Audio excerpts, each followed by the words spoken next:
이제 경기도에서도 과천하고 분당을 제외한 나머지 입지들이 지금 오르기 시작했다라고 보시면 될 것 같습니다. 그래서 2026년도의 포인트는 이 지역들이 이제 얼만큼 어떤 지역까지 어떤 아파트까지 올라가느냐의 관건일 텐데, 서울에서 올라간 것들을 봤더니 딱 두 가지 포인트입니다. 재건축 그리고 신축. 그럼 결국은 경기도나 인천에서도 신축과 재건축 대상 아파트들이 올라갈 것이다라고 하는 게 2026년도에 한번 좀 관심 포인트로 좀 보셨으면 좋을 것 같고요. 지방은 이제 재건축 아파트보다는요 신축 아파트들로 올라갈 것 같아요. 왜 그러냐면은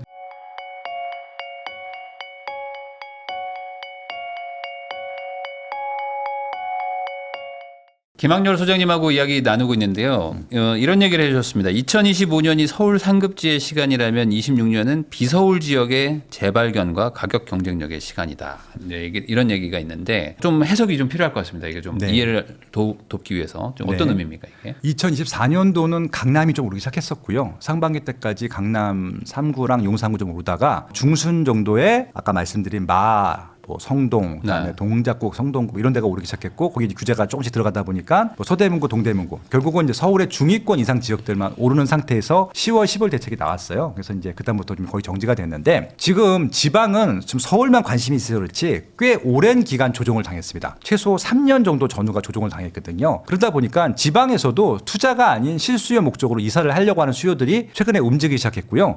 정확히 언제부터 움직이기 시작했냐면은 광역시들은 작년 말, 그리고 이제 대부분 지역들은 올해부터 움직이기 시작했는데, 움직이기 시작했다는 것도 어떻게 하냐면은 전세가가 올랐어요. 그러니까 매매가는 조정되고 있었는데 전세가는 오르고 있었거든요. 결국은 매매가가 내려오고 전세가가 올라가다 보니까 갭이 줄잖아요. 매매로 전환이 됩니다. 지방은 지금 비규제이기 때문에 전세에서 매매로 전환되는 게 크게 어렵지 않거든요. 그래서 지금 지방에서도 상급지들이 많이 올랐다라고 볼 수 있는 부분들입니다. 근데 이제 지방뿐만이 아니라 그 중간 단계인 경기도, 인천이 있을 겁니다. 경기도, 인천도 비서울 지역이니까요. 과천은 작년에도 많이 올랐어요. 올해도 아마 많이 올랐고, 올해 제일 많이 오른 지역이 분당입니다. 근데 이제 과천하고 분당의 특징은 자체 수요도 워낙 많고요. 서울이라고 봐도 간주에도 중상급지거든요. 그래서 여기는 서울로 보는 게 맞을 것 같고, 이제 경기도에서도 과천하고 분당을 제외한 나머지 입지들이 지금 오르기 시작했다라고 보시면 될 것 같습니다. 그래서 2026년도의 포인트는 이 지역들이 이제 얼만큼 어떤 지역까지 어떤 아파트까지 올라가느냐의 관건일 텐데, 서울에서 올라간 것들을 봤더니 딱 두 가지 포인트입니다. 재건축 그리고 신축. 그럼 결국은 경기도나 인천에서도 신축과 재건축 대상 아파트들이 올라갈 것이다라고 하는 게 2026년도에 한번 좀 관심 포인트로 좀 보셨으면 좋을 것 같고요. 지방도 마찬가지인데, 지방은 이제 재건축 아파트보다는요 신축 아파트들로 올라갈 것 같아요. 왜 그러냐면은 지방은 미분양이 많아요. 그러니까 전국 전체 미분양 중에 80%가 지방입니다. 그래서 지방은 지금 재건축 재개발이 빠른 속도로 진도가 나가고 있지는 않거든요. 물론 이제 부산만 조금 움직이고 있고, 나머지는 그냥 신축 위주로 미분양이 많았던 지역이기 때문에, 근데 미분양들이 할인 분양을 하거나 아니면 미분양까지 났었던 단지들이 지금 미분양이 없어지고 있고 할인했던 금액 이상이 올라갔거든요. 그래서 지금은 정상적인 거래가 되고 있는 시장이기 때문에 이제는 이제 그 분양가보다 좀 올라가는 거래들이 발생하는 것이 아마 지금이고 2026년도부터 본격화될 것이다. 그렇게 전국을 좀 제가 분석을 할 수 있을 것 같습니다. 지금 신축들도 가격이 많이 올라갔는데 이게 좀 더 간다고 봐야 되겠죠? 지금의 어떤 이 구조상에서는?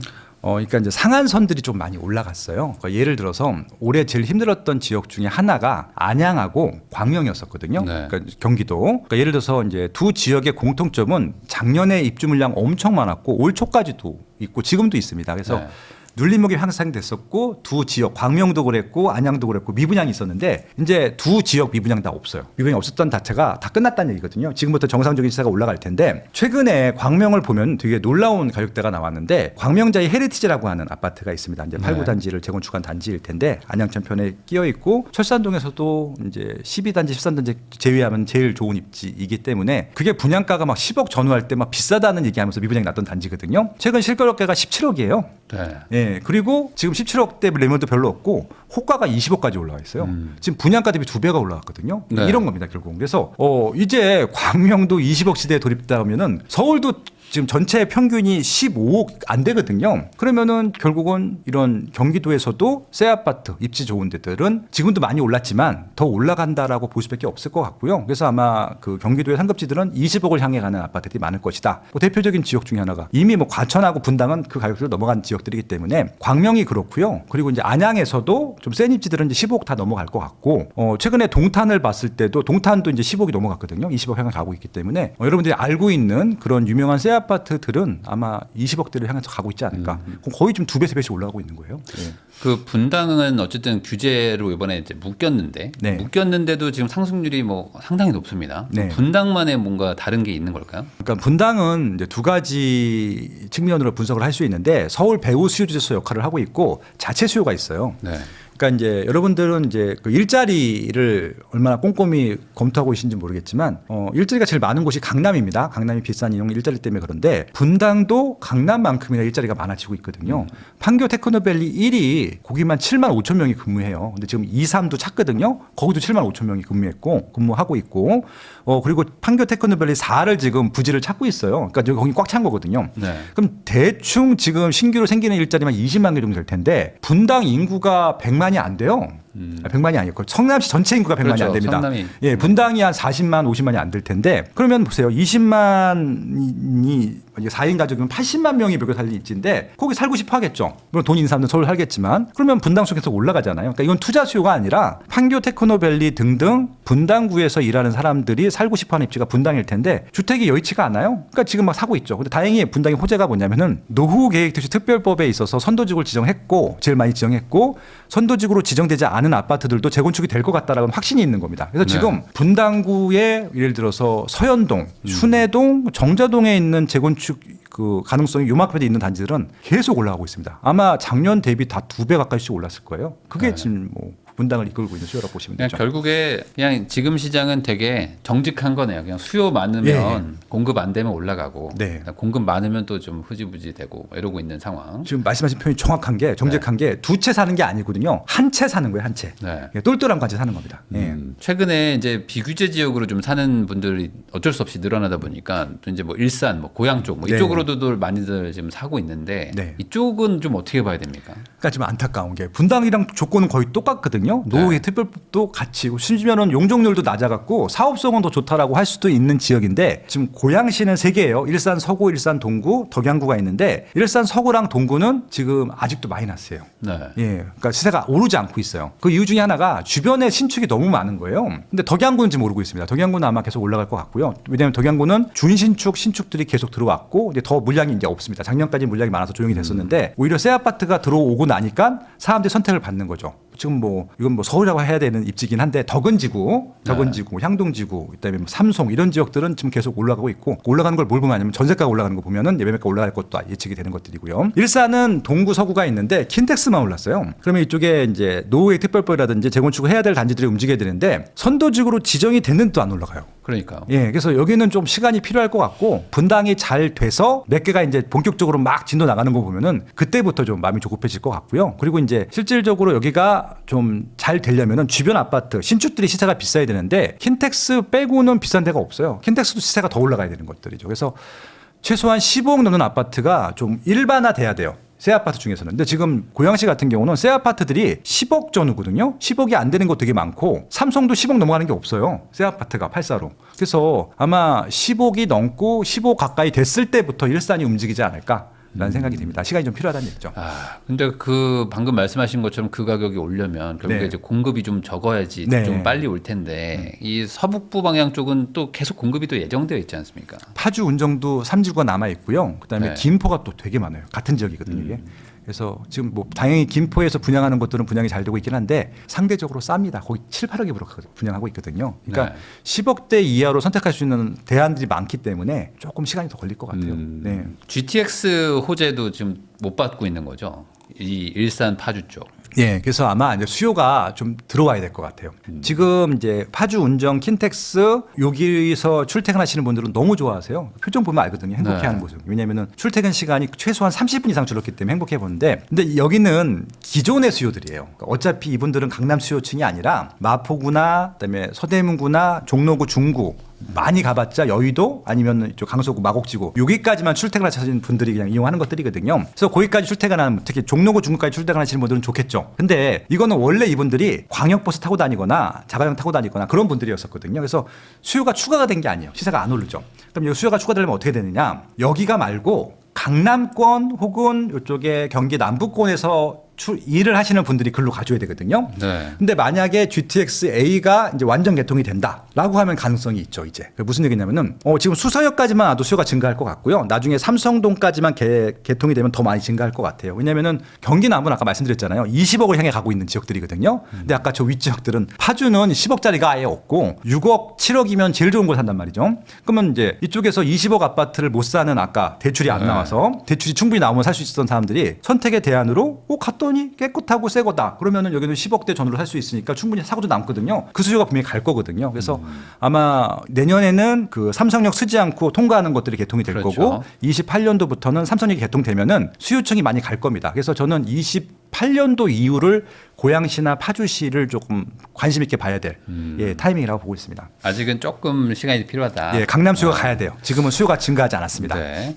그 아까 이제 26년 이제 비서울 지역의 재발견과 이제 가격 경쟁력의 시간이라고 얘기를 해주셨는데, 그럼 가격 경쟁력의 시간이라는 개념은 뭐 지금 안 오른 곳들을 보라, 뭐 이런 얘기인가요? 그렇죠. 그러니까 아까 말씀하신 대로 갭이 벌어졌거든요. 근데 물론 이 갭이 확 달라붙지는 않겠지만 비싼 지역을 보다가 이쪽을 보면 되게 싼 거예요. 네. 그것들 때문에 선택하시는 분들이 있다는 거죠. 그리고 아직까지는 여긴 대출이 조금 더 나오기 때문에 그분들도 대출 받아서 집을 못 살려고 했던 분들도 여긴 살 수 있으니까 그렇게 선택하시는 분들이 있기 때문에 아마 가격 경쟁력 때문에라도 수요는 조금 증가할 것 같다. 2026년도. 그래서 여기는 비싼 데는 아니고요. 좀 애매하게 싼 데들. 예. 네. 많이 센 데 말고 그런 데들이 아마 내년에 좀 부각을 뭐 받지 않을까. 900대로 치면 뭐 6에서 10억 사이 그렇죠. 대일까요? 예. 그 정도. 10억 조금 안 넘는 가격대에서. 그런 곳들은 뭐 충분히 지금 대출도 되고 하는데 그렇죠. 아직 뭐랄까 그 주목은 못 받아서 못 봤죠. 네, 그래서 뭐 아직 오르는 곳들 보고 계시지만 결국 저게 더 가버리면 네. 일로 이제 좀 수요가 분산될 것이다. 예, 그러니까 가격 격차가 많이 벌어져야 관심을 받을 겁니다. 왜냐하면 네. 아까 말씀드린 대로 외집분들이 우리 지역 살기 좋은데 왜 안 와요라고 하시는데 외집분들이 몰라서 안 가는 거예요. 몰라서. 예, 그러니까 고양시 덕양구를 사람들이 몰라요. 일산은 아는데 덕양구를 모르거든요. 네. 이제 GTX 창릉역이 개통되고 대곡역이나 뭐 이런 거 하게 되면 이제 한번 가보겠죠. 한번 가보면 마음이 달라지는 것들이거든요. 오, 스타필드도 있네, 이케아도 있네. 그런 거 보면 이제 가게 되는 것들이잖아요. 네. 아직까지는 매스컴에 많이 나오지도 않았고. 지금 뭐 수요가 이렇게 증가하지 않았기 때문에 근데 이제 가격 때문에 이제 밀려 이제 위로 찾아다니다 보면 그때부터 인지도가 좀 올라가는 것들이어서 아마 시간 이제 곧 멀지 않은 내년에 아마 그런 것들이 좀 활성화되지 않을까 그렇게 좀 예측을 하고 있습니다. 지방 광역시의 대장급 단지들 네. 그런 단지들도 지금 내년에는 괜찮겠죠? 지금 이미 좀 움직였고요. 수성구는 올해 한 2, 3억씩 올랐어요. 알게 모르게. 네. 그래서 이제 수성구에 괜찮은 지역들은 꽤 많이 올랐는데 그래서 수성구의 좀 나머지 지역들과 수성구가 아닌 뭐 대구 중구나 뭐 남구나 서구나 요 지역들이 지금 하나도 안 올랐는데 아마 내년에 여기 새 아파트들은 올라갈 것 같아요. 예전에는 비싸서 미분양이 나거나 시세가 할인 분양했었는데 지금 새로 공급하는 아파트들 건축비가 올라가다 보니까 옛날 분양했던 가격으로는 못 분양하거든요. 그러다 보니까 새 아파트가 비싸서 미분양이 난 것들과 비교해 봤더니 입진 좋은데 더 싸다는 것들이죠. 그래서 그런 아파트들부터 움직이고 있다고 보시면 될 것 같고 다만 이제 구축들은 조정되겠죠. 그래서 신축들은 더 오르고 구축들은 조정되고 그게 아마 동시다발적으로 움직일 것 같고 지금 대구는 지금 그래서 수성구 끝나고 어느 지역까지 퍼질 것인가가 내년의 관전 포인트고요. 부산은 이제 조금 본격적으로 움직이기 시작했습니다. 이제 해운대구하고 수영구가 중심인데 여기는 재개발 재건축도 진도가 나가고 있고 새 네. 아파트 시세도 최근에 2, 3억씩 올라왔어요. 그러니까 이제 뭐 수영구에 신축인데 미분양이 났던 것들도 미분양이 알게 모르게 다 없었습니다. 그리고 심지어는 할인 분양도 안 했어요. 그럼 이 얘기는 실수요가 증가했다는 얘기들이거든요. 그래서 네. 그리고 이제 부산 같은 경우는 최근에 이슈가 있었던 것이 해양수산부가 이전을 하고 있어요. 좀 매일 나오고 있거든요. 근데 해양수산부가 가는과 동시에 협력기관들도 좀 같이 간다라고 기사가 나와서 그게 뭐 수만 명이 되지는 않지만 최소한 1,000명 이상 다닌되거든요. 아마 그들부터 집을 구하면서 외지인들이 오면 좋은 게 뭐냐면은 그 지역 시세를 몰라요. 근데 이게 세종시나 그 서울보다 많이 싸잖아요. 그러니까 네. 부산의 새 아파트인데 5억이라고 6억이라고 7억이라고 삽니다. 그러면은 그때부터 또 탄력이 붙는 것들이거든요. 그래서 지금 외부에서 신규 수요가 들어가는 부산은 관심을 가지셔야 되는 타이밍이 맞다. 예, 그렇게 좀 보고 있습니다. 부산 분양권 사는 분들 좀 있더라고요. 네. 이것도 나쁘지 않은 선택일까요? 당연히 그렇죠. 입주 되게 뒤로 밀려져 있는 것들. 예, 그렇죠, 네. 그렇죠. 왜냐면은 그 가격에 이제 분양 못 하거든요. 그거 알고 들어가는 거거든요. 건축비가 많이 올라서 지금 분양하는 가격대로는 나중에 분양 못 하거든요. 그래서 네. 그거 알고 들어가시는 분들이 있죠. 그러니까 지방에도 기회가 있다. 네. 근데 거꾸로 수도권에 사시는 분이 지방에 일부러 투자하는 거는 별로 권하진 않으세요?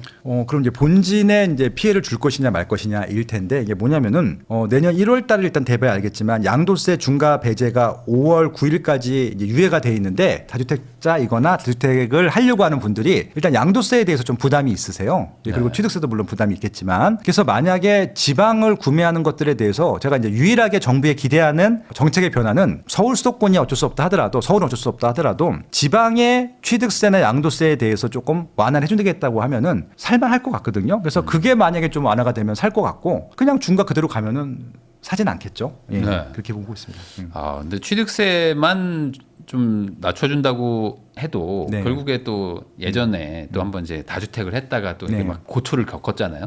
그러다 보니까 이제 섣불리 못 가는 것도 맞아, 있는 맞아. 거고. 이게 또 등기치기가 힘들죠. 그래서 아까 이제 분양권 말씀하셨는데 분양권은 등기 안 쳐도 되잖아요. 그래서 네. 이제 이게 좀 나쁜 일인데 아직까지도 이제 손피 뭐 이런 것들을 물론 손피는 불법은 아닙니다. 다운계약서가 불법이고 손피는 불법이 아닌데 뭐 그렇게 해서 투자하시는 분들이 있긴 한 것 같아요. 근데 금액이 서울처럼 몇억 이런 거 아니에요. 몇백 몇천이거든요. 그래서 그 정도 보고 투자하시는 분들이 있는 것 같긴 하더라고요. 이렇게 소액 정도로 네네. 투자하는 정도. 그러면은 전반적으로 내년에는 집값 상승이 예상이 된다면은 뭐 네. 이래나 저래나 뭐 지금 매수를 할 타이밍이다라고 보긴 봐야겠네요. 근데 이게 실거주는요 타이밍을 볼 필요가 없는 것 같아요. 이사가 필요해서 가시는 분들이니까. 그러니까 이것들을 어떤 집을 살 것인가의 결정이 문제지 실수요는 타이밍을 가려서는 오히려 기회를 더 놓치는 것 같긴 하거든요. 왜냐하면 한 번 사면 10년 동안 거주를 해야 되기 때문에 10년 동안 타이밍을 어떻게 잡을 수 있을지 저도 좀 난감하긴 하거든요. 저는 이게 다 청약제도 때문인 것 같아요. 맞아요. 청약이라는 게 대안이 있다 보니까 무주택도 대안일 수 있다는 거예요. 이게 그게 가장 문제인 거죠. 맞아요, 사실. 맞아요. 그러니까, 맞아요, 맞아요. 정확히 말씀하셨습니다. 그러니까 청약을 할 수는 있지만 청약으로 네. 어차피 제값 주고 사야 되는 거라면 굳이 이걸 안 할 텐데 네. 뭐 저거 한번 한 15년 무주택 하면은 뭐 10억, 20억 로또도 터지니까. 그러니까 대표적인 게 트리니온이었잖아요. 네. 옆에 그 30억 로또인가요? 그러니까 옆에 34평이 72억에 거래됐는데 이건 27억이니까 이게 뭐 30억, 40억이죠. 40억 더 차이가 나죠. 물론 로얄동 기준이긴 하지만 진짜 그거면은 진짜 그 청약 통장 내 가점이 74점이야. 이거는 30억 주고서라도 사야 되는 통장인 거예요. 솔직히 말씀드리면. 그러니까 이건 투기를 조장하는 거죠. 말씀하신 대로 내지 말을 안 하고 버티게 해주는. 그러니까 저는 분양가 상한제는 정말 없애야 될 악법이라고 생각합니다. 네. 예, 시세대로 분양하는 게 맞을 것 같고 미분양이 나야 돼요. 미분양이 나야지 상한선을 알 수 있거든요. 지금 상한선을 모르기 때문에 그냥 이것이 어차피 올라갈 테니까 하고 그냥 믿고 사는 것들이거든요. 근데 미분양이 나면은 그게 상한선이 되거든요. 아무리 강남이라 하더라도 그러면 주춤하거든요. 예전에는 미분양이 많았었는데 지금 미분양이 없거든요. 그러니까 좀 정부에서는 미분양을 나게 해주는 게 맞을 것 같아요. 서울은. 네. 그러니까 사실상 이제 그 뭐 시행하거나 조합에서 뭐 너네들이 책임지고 분양하고 네. 안 되면 손해도 너네가 보고. 그렇죠. 그러니까 이게 사실 어찌 보면 이제 시장 경제인데. 그렇죠, 그렇죠. 그러면 이제 우리가 한번 해보겠다 해서 좀 의도적으로 했다가 안 되면 뭐 손해 봐야죠. 할인 분양할 수도 있고 네. 그런 거잖아요. 그러면 좀 주변 아파트들도 좀 거품이 많아서 좀 조정은 되거든요. 자연스럽게 시장 안정이 될 텐데. 이런 것들이 좀 여러 가지가 좀 복잡하게 묶여 있다 보니까. 그러니까 이게 좀 우스갯소리긴 한데 아직 그 이 청약 제도를 의사결정할 수 있는 강한 좀 그 힘이 있는 분들이 네. 가점이 70점대인데 네. 집이 없구나 생각이 드는 거예요. 자기들 당첨받을 때까지. 아마 그래서 혹자들은 압구정 현대아파트나 반포주공 1단지 청약 끝나게 되면은 분양가 상한제 없앨 거라고. 자기들 당첨 그거 노리고 있다고 지금. 네. 두 개 지금 분양 안 했거든요. 예. 근데 그러려면은 한 10몇 년 걸리는 거 아니에요 또? 아니, 압구정까지 하려면? 예, 압구정은 뭐 한 10년은 걸리겠네요. 그러니까요.